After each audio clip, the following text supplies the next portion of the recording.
How to make 1 crore rupees fast.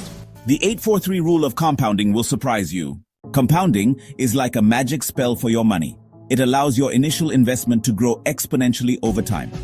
Here's how the 843 rule works.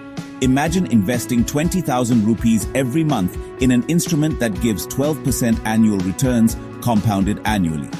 In the first 8 years, your investment grows to 32 lakh rupees. The next 4 years add another 32 lakh rupees, bringing your total to 64 lakh rupees in just 12 years. And in the final 3 years, your investment grows by another 36 lakh rupees, crossing the 1 crore rupees mark in 15 years. Let's break it down. The first 8 years are about steady growth. The next 4 years, your growth doubles.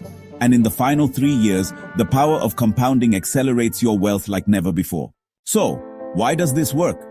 Because compounding reinvests your returns to generate more returns. Think of it like a snowball rolling down a hill. The longer it rolls, the bigger it gets.